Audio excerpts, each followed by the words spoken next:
Tonight I would like to tell you something. Long ago I have said, I don't think you can remember, and there are many newcomers also. What is the main purpose or the aim of our religion? Can you tell me? Why do you want to follow? Why do you want to practice? Why do you want to believe? What is the purpose? For what? What is the purpose of our religion? Or aim? Or for what purpose we are practicing this religion without keeping quiet? So what is your answer? It is not happiness at the beginning. By leading a respectable, noble life, in the end we try to find out final salvation. That is the purpose. Otherwise, no meaning of practicing any religion.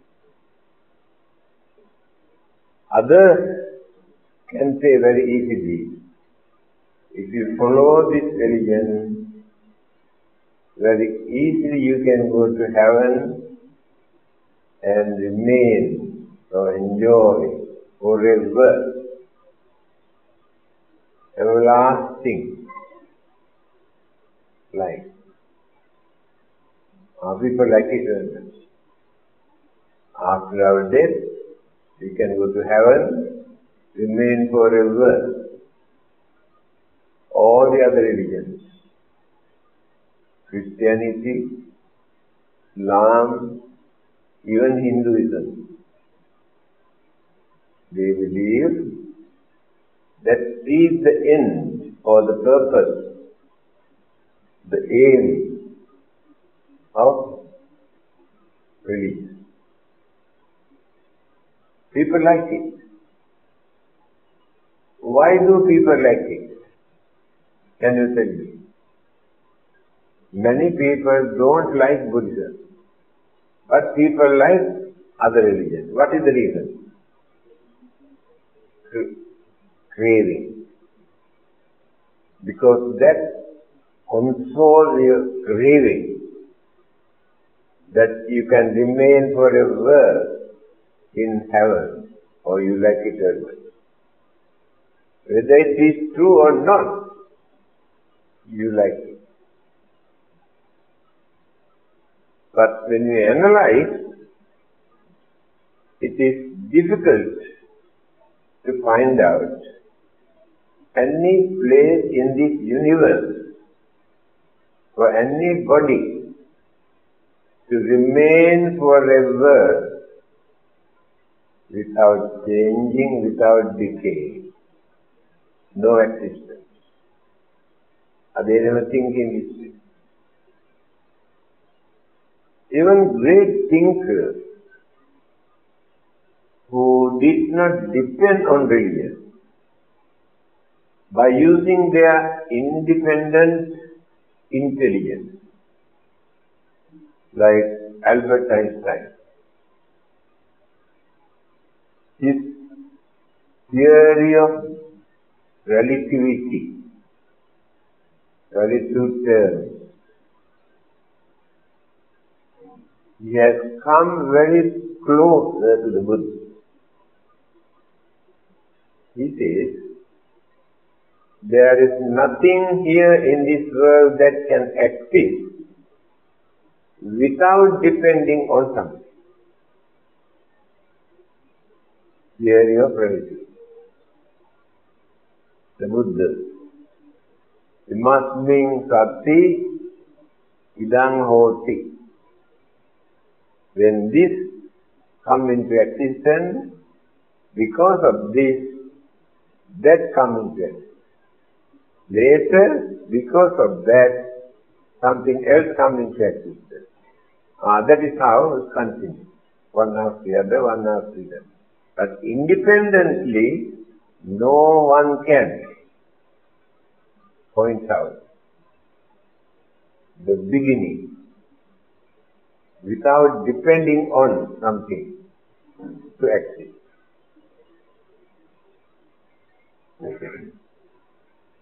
2 months ago, I went to give a talk at the University of Islam, International Islamic University. There will be 2 more talks there. Very interesting talk. Buddhist concept of God, one. Another one, science and religion. So after my talk, one girl asked this question: what is the Buddhist concept on beginning of our life? There were Christians, Hindus, Muslims, and all the others are Muslims. Then I told, the Buddha has advised us not to waste our time in searching the beginning, because there is no beginning. That is the answer. Again I said, all right, you can say God is the beginning. Then some others ask, what is the beginning of God? No answer. That is why the Buddha rejected all these beliefs. He wanted to reveal the truth, reality. But people don't like the truth. Many people don't like the truth. What they need, something for them to satisfy, to console their craving, anxiety, attachment. Then they satisfy. That is the problem. Now if I explain what is the aim or the purpose of Buddhism, I don't think you can satisfy it. Because your craving is very deeply rooted into your mind. Therefore you cannot appreciate. Because you need something. There was one particular school of Buddhism developed even during the Buddha's time. Beginning of Sarvastivadi. Sarvastivadi means there is nothing to disappear from this world.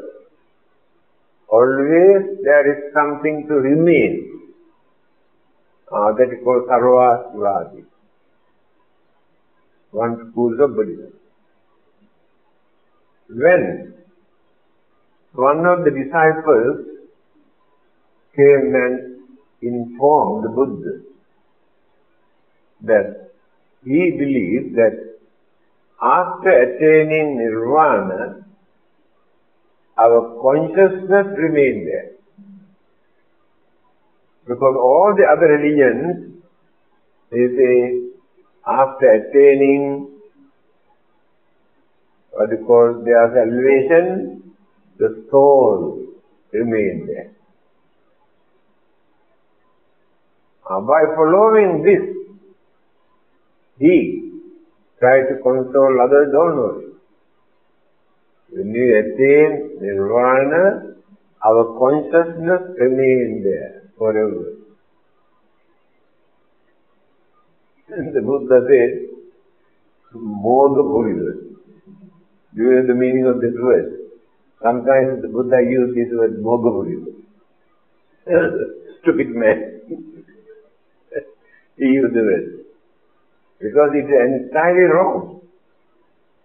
If anybody says our consciousness remains in nirvana, it's entirely wrong. Then there is another religious group here who do not believe in God, They say we have universal consciousness. We are in this world, universal consciousness. All those things, all human beings appear in this world. The part or particles of that universal consciousness exist for a certain period, again absorb into the same universal consciousness.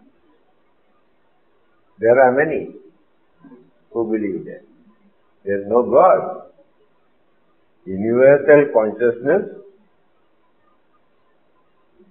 turned into pieces, in the end, again absorbed into the same universal consciousness. That is final salvation. That is how people feel different concepts, ideas. The Buddha, he mentioned to tell you only three things. You can forget all the others. I appear in this world to tell you only three things. Can you tell me what are those three things? Have you heard? It is not that Sabba Papa Sakarana, not that one. You never thought that. Only these three things. To tell you what is suffering. Because many people do not know, cannot understand the real nature of suffering. And to tell you, why do you suffer? To tell you why you suffer. Again, to tell you how to get rid of the suffering. These are the things. That is the mission of the Buddha. He was not interested about the universe and all these universal laws. Only these three things. What is suffering and why do you suffer? So if you don't like to suffer, and to tell you how to get rid of this suffering. That is his mission. Then, to attain the final goal, salvation, people use salvation, deliverance, liberation, freedom. There are many words used by different religions. Salvation is a common word used by everyone. What does it mean? Why do they use the word salvation? Can you tell me? Do you know, Western scholars at the beginning criticized the teachings of the Buddha, saying it is pessimism, pessimistic religion. Talk only ill of life. Therefore, it is a pessimistic religion. Because everything the Buddha explained, this is suffering, that is suffering, life is suffering, body creates suffering, mind creates suffering, birth creates suffering, old age creates suffering, sickness creates suffering, death creates suffering. Therefore, they say it is a pessimistic religion. Talk only about ill of life. But slowly they come to know what the Buddha wanted to tell us. Because he did not use the sugar-coated words just to please you or to create temptation in your mind, for you to open your mind to think and understand. That is the Buddha's way of thinking. All the others try to do sugar-coated words to console you, create temptation, and then say, oh, you will be in heaven forever. People like it very much. But they do not think whether it is possible or not, whether there is a such place or not. They never think. But that is consoling, satisfying. Oh, how nice. There is a place for us to spend forever. It is impossible. Why it is impossible? Just now I mentioned. There is nothing to appear in this world without depending on something else. Then goes on round and round and round. Cause and effect and cause and effect, cause and effect. One day I gave a talk in Vinay. Cause and effect. So I explained. There is nothing for us to point out anything that this is the first cause. Because now this is the effect of the cause. My last birth is the cause, and this is the effect. After my death, this will become the cause, create effect again. After that can become the cause, create another effect. Now which is the first cause? There is no such thing as first cause. But we have to think very deeply to understand it. So when I explain, somebody got up and whatever you say, I believe that there is a first cause. I told him, in that case, it must be of course. Because he was at a cause. Because it is very childish argument. When you think deeply, we can understand.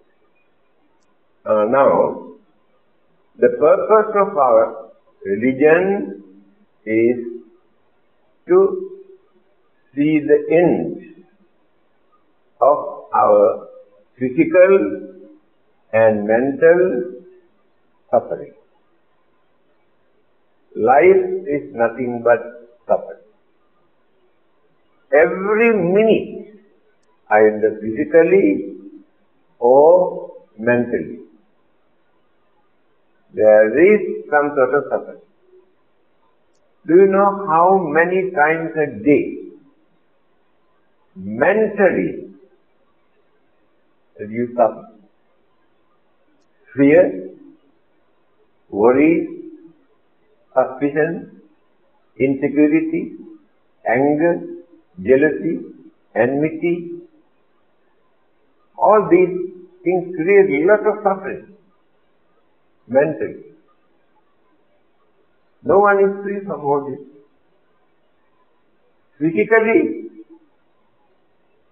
all the elements and energies combined together, there will be friction, clashes, imbalance. Elements and energies.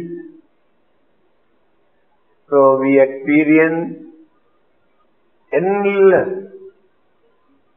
pain and ache and sufferings and uneasiness because of this physical. Always we complain. There is something. Now let us take two old men, or 80, 90 years old, two old men meet each other. Listen what they talk. They take all their pains and sufferings and uneasiness and unhappiness and complain. Nothing for them to say, oh, very nice. Nothing. So life That is the truth revealed by the Buddha. It is true. All of us, I told you every minute, either fear or suspicion or insecurity, anger, torture our mind. Then physically again. Then the mind and body also cannot exist. Mind wants to do something. Body is lazy. Body is not ready. So, these two also conflict always, dissect. Living means we try to live. Living means struggling to get rid of our problems. That is called living. You work, you eat, you sleep, for what? For living. Again you fight, you quarrel, for what? For your living. Everything what you do, when you are sick, what a big battle you had to face for your living. You take exercise, you run here and there. For what? For your living. When I was in the hospital, next to my bed there was another man. I also having some heart trouble. He's also having same thing. And he told me, every day when he gets up early morning, he walks 3 hours every day. And I told him, when I get up early morning, I lie down on my bed, I take my leg.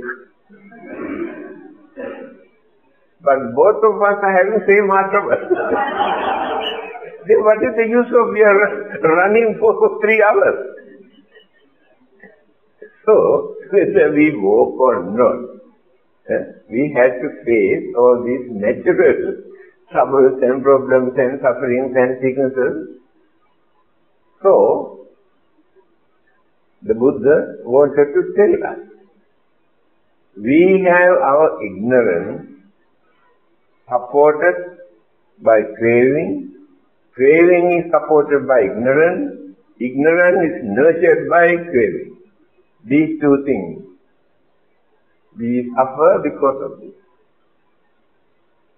So, to attain or to gain or to experience final salvation,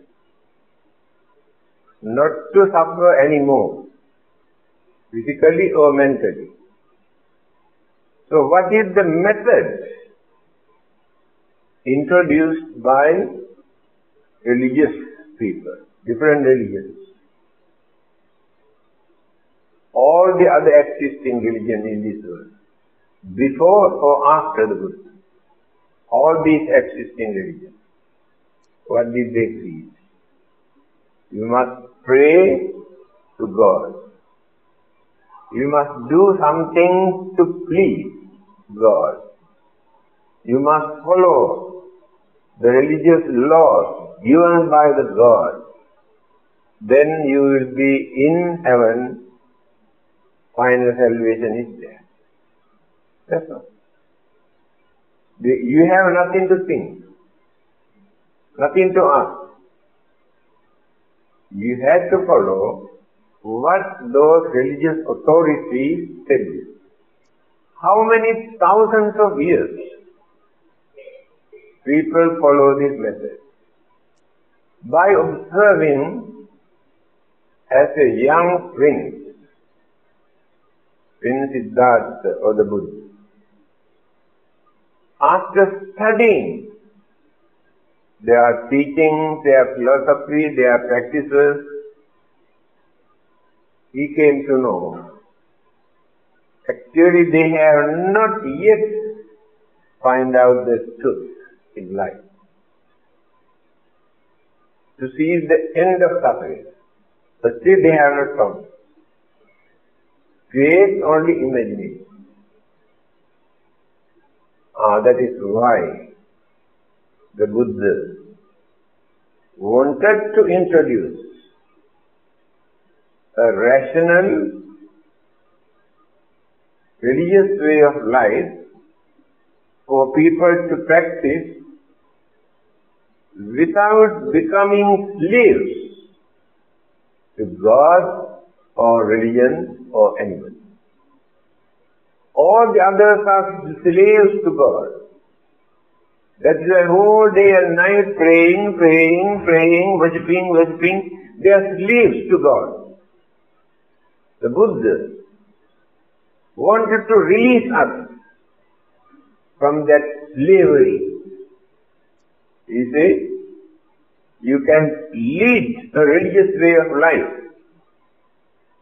without becoming slaves to anybody,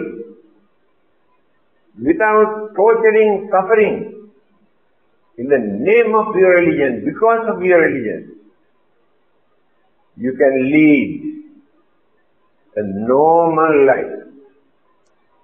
As Buddhist, there is nothing for you to suffer because of Buddhism.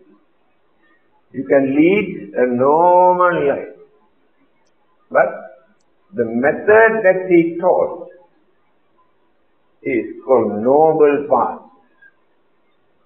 That is the noble path.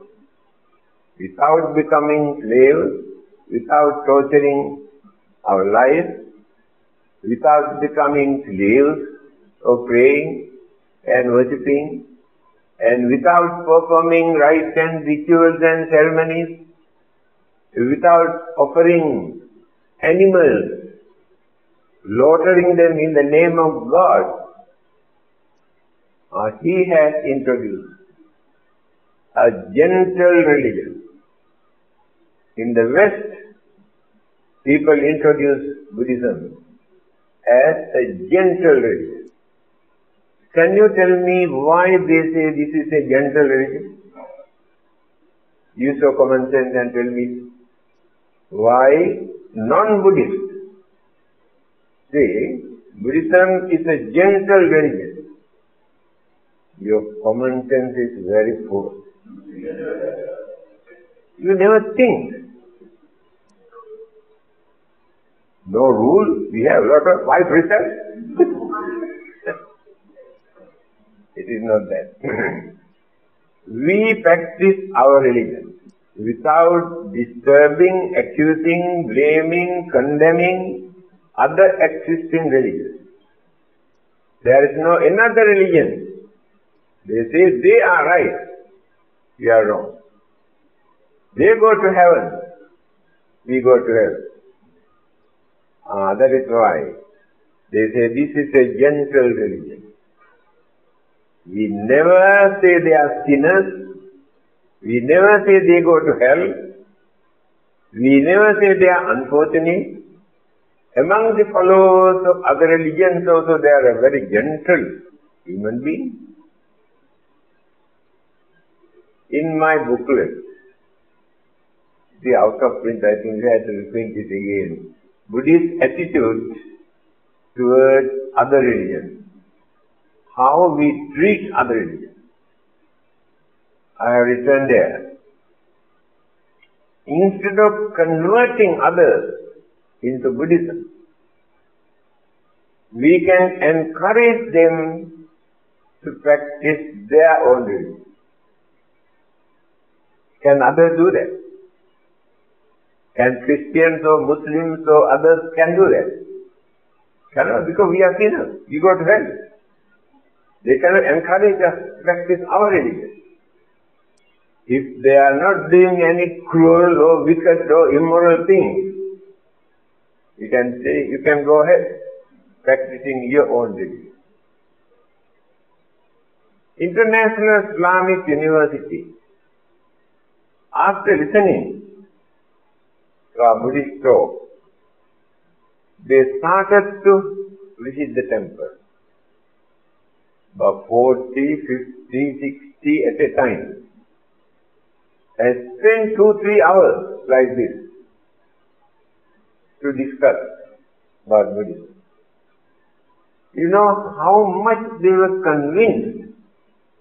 Many of them came and asked, can we practice Buddhism without changing our religion? See, Muslims ask, can we practice Buddhism without changing our Islam? Then I told them, we never change religion.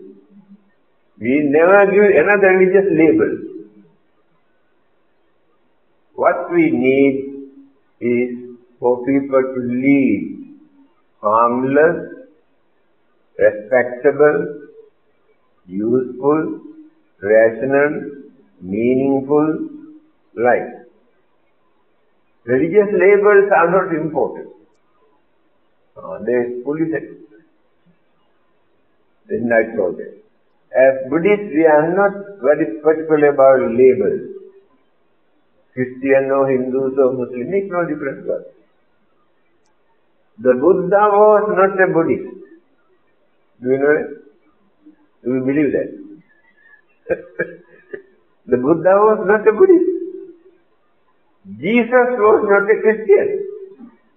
You don't know that. Krishna was not a Hindu. We have given these labels. They are religious teachers. No label. Remember that. Whole world. Today people are fighting because this label, religious label, not religious way of life, to convert, to give another label. But we don't want to give another label. Christians, Muslims, Hindus can remain very respectable, harmless, noble people. To us, they are religious people. And there are some others who are called free thinkers. They never claim they are Buddhists or Christian or Hindus or Muslims, they don't like. Free thinkers. They have no God, no heaven, no hell, no karma, no rebirth, no soul, nothing. These are the ingredients of religion. So free thinkers do not believe these things. So can we say they are barbarians? Observe how they live. Those who have no religion. They lead a very gentle life. They do lot of good things. Not because of God, not because of heaven, not because of rebirth or karma. As human beings, it is our duty to do some service to others to release their suffering. That understanding is more important than those who work to go to heaven and asking reward from God. That is selfishness.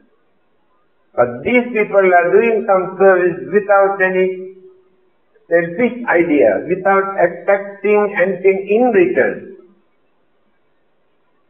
Again, they keep away from so many bad, evil, immoral, wicked things. Knowing they are wrong, they are bad, shameful, not because of God or heaven or hell. They maintain their human dignity. Religious labels are not important. They do very frankly. The Buddha also wanted to teach the same way of religious life. He did not want to introduce any religion. His teaching later we introduced as a religion. The Buddha did not introduce any religion. It was the mission. When there were 60 Arahants, saints, the Buddha said, in his own language. Charat bhikkhave sharikam bahujana hitaya bahujana sukhaya lokanukampaya atthaya hitaya sukhaya deva manussaya.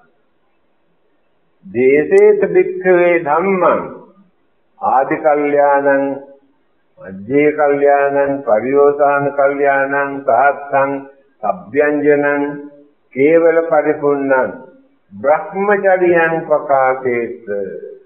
The mission. First missionary religion in this world, Buddhism. Well trained, 60 arahants.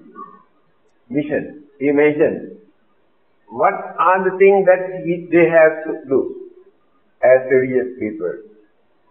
What is that mission? You have to go out now. Go and tell people, work for the well-being of others, happiness of others by reducing their worries and fears, encourage them to work and earn. So, release their misunderstanding from their mind. Many people are ignorant. Tell them what is right and what is wrong. That is the mission. We never say must go and convert others into Buddhism. Later we introduce this as a religion. That is the mission. Is there anybody in this world who can say that something is wrong in his mission? Because people have misunderstanding about the teachings of the Buddha. Why the Buddha wanted to introduce a new religion. Now we can use the word religion. Although there were many religions were there at that time. Because he could not agree. He could not find the truth in their beliefs and in their practice. When you take item by item, there are so many things we can point out. Why he wanted to introduce. In simple language, he wanted to introduce a noble religious way of life for us to lead by maintaining our human dignity without becoming slaves to anybody. That is the uniqueness of Buddhism. We are not slaves to the Buddha. Buddha says, don't think the Buddha is a great man. Therefore we must accept what he says. You never learn anything. You accept it just because Buddha is a great man. But you did not understand anything. Don't depend on the person. You must try to understand what the Buddha taught. He never asked anybody to come and pray and worship. No. But we like to worship him because of that. Do you know when he was about to pass away, so many people assembled, flowers, a last respect. Ananda, the attendant, stopped there. He said, it is not advisable to disturb the Buddha at this moment. The Buddha overheard. Then he asked, why? What is happening? And Ananda said, so many people are waiting there with flowers and offer and pay their last respect. You know what the Buddha did? Asked him to go back. Simply by offering flowers, simply by worshipping, they cannot respect the Buddha. See? Ask them to go back and practice at least one of the advices given by the Buddha. Then they really respect the Buddha. Now you can understand who the Buddha is, what he wanted, by introducing a religious way of life. Do you know, for nearly 500 years in India, we never had any Buddha image, because Buddha did not encourage. I have told you this story, you know how many times. Vakkali, the disciple of the Buddha. Every day he come and sit in front of the Buddha and watching. Then the Buddha asks, Vakkali, what are you doing here? And he says, when I look at your physical body, it gives me a lot of happiness. Your complexion, your serenity, your features really gives me happiness. You know what the Buddha said? In his own language, Kingse Vakkali imina putikayena duggandhena kaliriya. Vakkali. By watching this dirty, filthy, impermanent, physical body, what do you gain? Nothing. You entertain your emotions. Never gain anything. By watching this physical body, thinking this is the Buddha, you never gain anything. See? So the Buddha was not interested about this physical body. This is dirty. There is no difference whatsoever whether your body and my body and the Buddha's body. Dirty, smelly. That is what the Buddha said. You cannot say. Can you say Buddha's body is not smelly? The Buddha says it is dirty, smelly. But yo dhammam passati somam passati. Then the Buddha says, if you really want to see the Buddha, real Buddha, not this through this dirty physical body, if you really want to see the Buddha, remember the Dhamma that I taught you. Through this Dhamma you can see the real Buddha. You can create the real Buddha in your mind when you come to know what the Buddha taught. That is the real Buddha. This is a dirty physical body. People believe by worshipping relics. All over the world, relics are spreading. I really can understand how they get these relics. If you can collect all those relics, we can make 1,000 bodies of the Buddha. People are crazy to go and worship.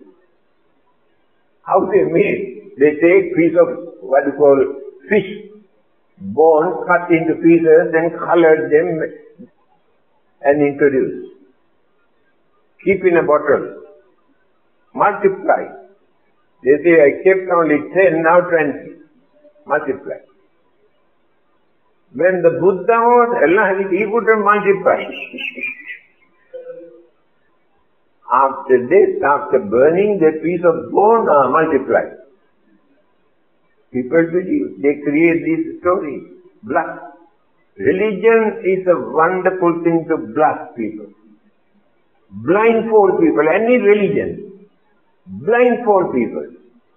Blood relics, flesh relics. After his death, his body was burned. He advised disciples, after my death, burn my body. Do you know in India they use to burn dead body even today? They collect few pieces of firewood and set fire, and pieces of bones remain after burning. And they collected all. Then the kings from 8 kingdoms came and claimed, we also need. We are also related to the Buddha. So they had to divide into 8. how much each group did for this. They carried this bone into their kingdom and buried and erected pagoda or something like that. How can these people produce, so create and distribute Buddha relic today? In my life, I have seen 2 pieces of real bodily relics of the Buddha. I believe only that much in this world, Buddha relic. That is in Sarnath, Benares, India. Dr. Cunningham, British, he came to India and studied to read those characters. And when he was digging various pagodas and here and there, he found a small box, stone. Then returned there. The bodily relics of the Buddha enshrined here by so and so, related to the Buddha, written there. Then he opened. He saw 2 pieces. Normal, what you call pieces of bone remain after burning. So they have taken this to London, kept in the museum here. Then, when they formed Mahabodhi Society in India, nearly 100 years ago, they requested whether they can return these relics to India. They agreed. They have returned these 2 pieces of bodily relics of the Buddha. I have seen. Normal piece of bone remains after burning. I believe only this much as bodily relics of the Buddha. All the others spreading all over the world, even that tooth relics also now. How many tooth relics are distributing now? It seems Buddha has more than 100 teeth in his mouth. Everywhere tooth relics. People believe. That is blind faith. You should not develop this blind faith. Use your common sense. Those pieces of bones are not important for it to respect the Buddha. When the Buddha says this dirty body is not the Buddha, what do you gain by watching this body? Real Buddha, you can see.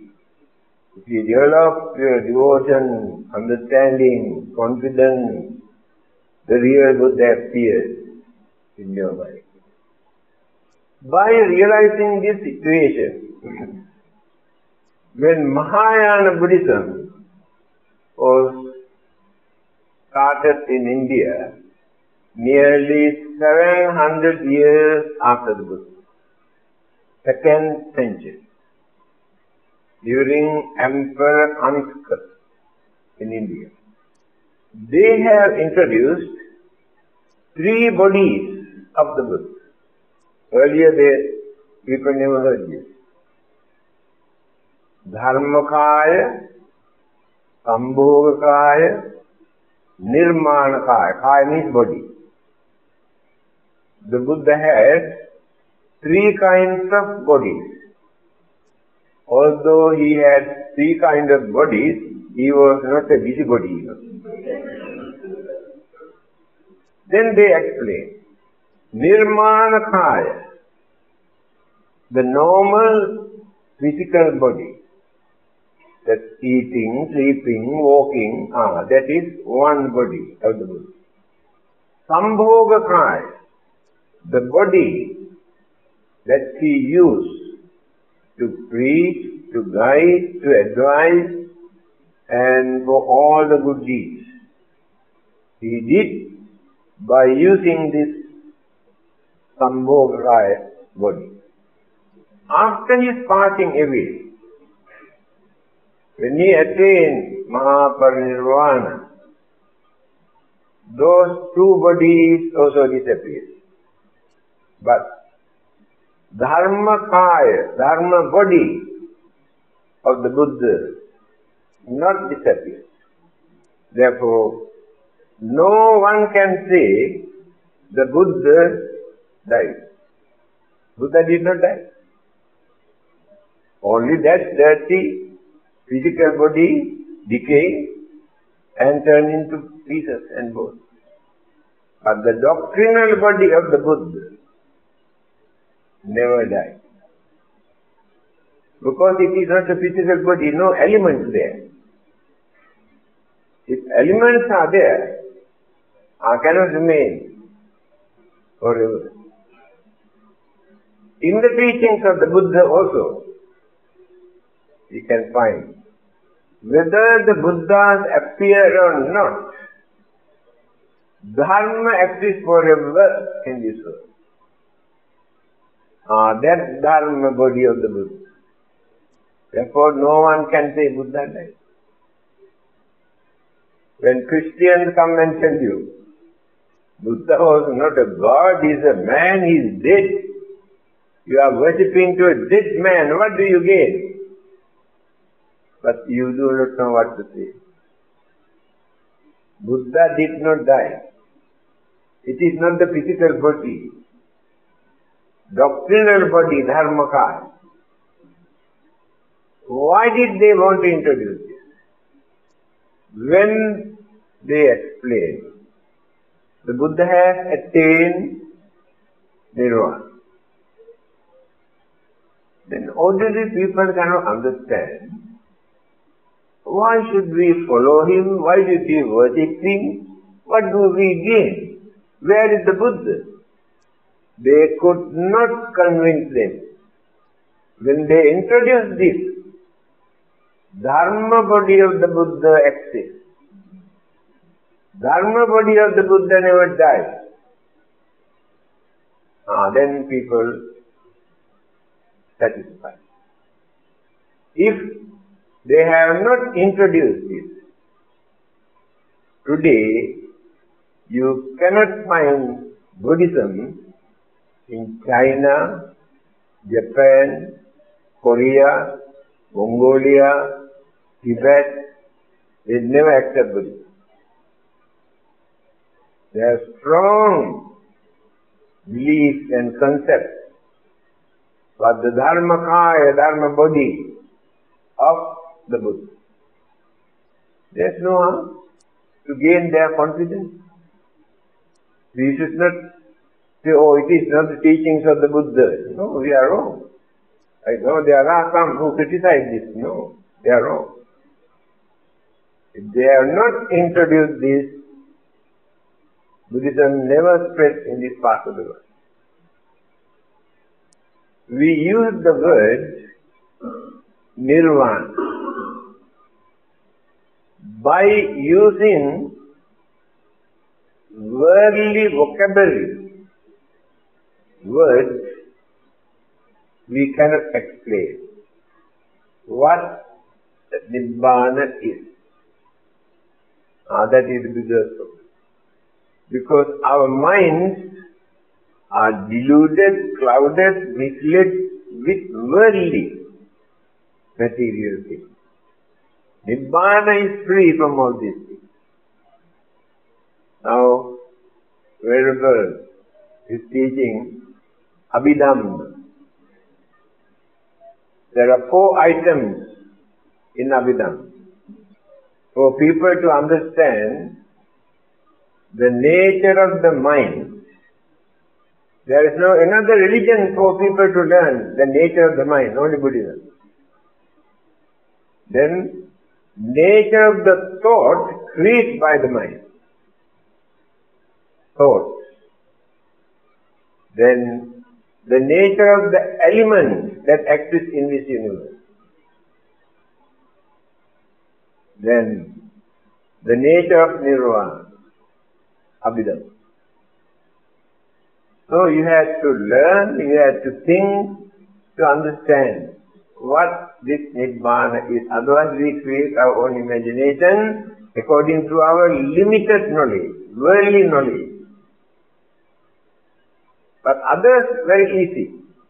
Christian, Muslim, Hindus, so don't worry, God is there. He has created the soul. He takes back the soul and remains forever. There is nothing to think, just to believe. The Buddha did not introduce that type. Then he explained how to gain, how to achieve this Nirvana. What is Nirvana? That is the aim, that is the purpose for us to see the end of our physical and mental suffering, unsatisfactoriness. Now we are experiencing. That word unsatisfactoriness is more meaningful than dukkha or suffering. Always we experience unsatisfactoriness. Why we gain this unsatisfactoriness? How to get rid of this unsatisfactoriness? That is Nibbana. Then, simply by praying, worshipping, offering, performing ceremonies, we never attain Nirvana. We have to work for it. There's a method. So, it will take at least 1 hour to explain what is this method to attain the final salvation or Nirvana. The meaning of this word also people do not know. Pali we say Nibbana. In Sanskrit we say Nirvana. Same meaning. Nir means no. Vana means craving. No more craving. When there is no more craving in your mind, you are in Nirvana. But not so easy. Or you can say, oh, we have no craving. They are sleeping. As long as you keep this attachment, craving, no Nirvana. When that mind is completely free from this, we are in Nirvana within this lifetime, no need to go to heaven. So next week, I explain what is the technique, what is the method, what are the things that we have to do to attain Nirvana, the final goal. This meditation, what people are doing, just to calm the mind and stop appearing your thoughts, craving in the mind when they are meditating. When they stop their meditation, all these things will come back to occupy the mind. Until we attain the same truth and answer. These are the methods we have to explain, how to gain Nirvana.